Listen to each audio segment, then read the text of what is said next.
Les crédits de défaut de swap sont des contrats négociés sur les marchés financiers qui permettent à leurs souscripteurs de détenir une protection contre le risque de défaut d'un emprunteur.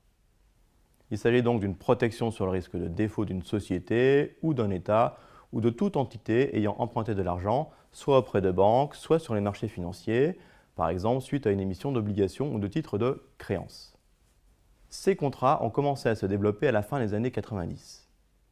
Les montants en jeu sont aujourd'hui considérables puisqu'on parle d'encours de plusieurs dizaines de milliers de milliards, soit pour donner une comparaison, l'équivalent de plusieurs dizaines de PIB français en circulation. Comment se négocient ces produits?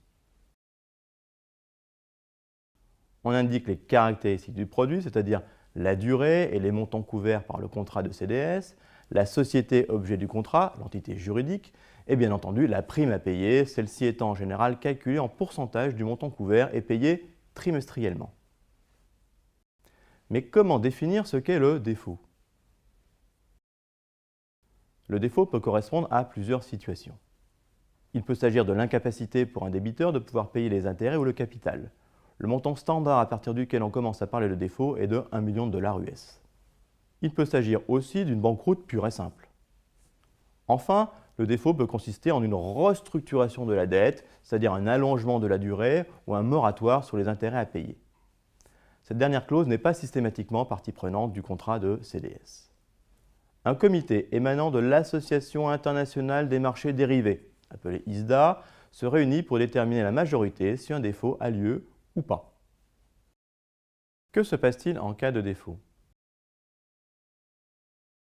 Dans le cas d'un vote en faveur du défaut, on organise des enchères à laquelle clients et brokers peuvent participer en indiquant les niveaux auxquels ils souhaitent acheter ou vendre des titres de l'émetteur.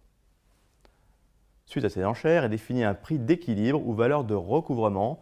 C'est ce prix qui résulte de la confrontation réelle de l'offre et de la demande qui sera utilisé comme prix de référence pour déterminer les montants à verser par les vendeurs de protection aux acheteurs après le défaut. Dans le cas du défaut de Lehman Brothers, par exemple, en 2008, ce prix d'équilibre est ressorti tout proche de 8%. Les acheteurs de protection ont donc reçu en dédommagement 100 moins 8, c'est-à-dire 92%.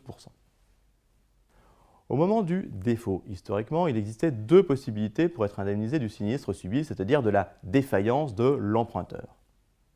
Première possibilité, l'acheteur de CDS livrait aux vendeurs de protection des titres ou des emprunts de l'émetteur dont la valeur s'était évidemment effondrée au moment du défaut, et le vendeur de protection achetait ces titres ou emprunts 100 alors que la valeur de recouvrement était de 40 par exemple.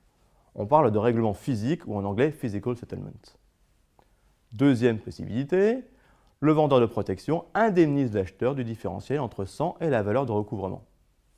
Dans ce dernier cas, il n'y a pas de transfert de titres ou d'emprunt. On parle donc de règlement en cash ou cash settlement.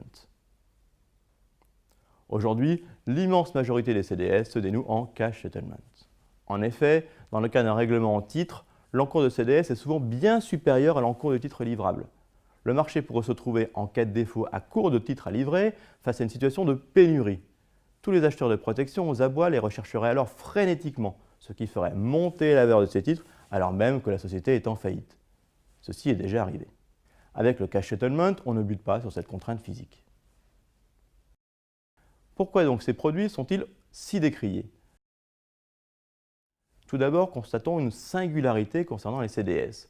On peut s'assurer sans avoir de risque qu'il est possible de souscrire un CDS sans pour autant avoir forcément au préalable prêté 1 centime à l'émetteur.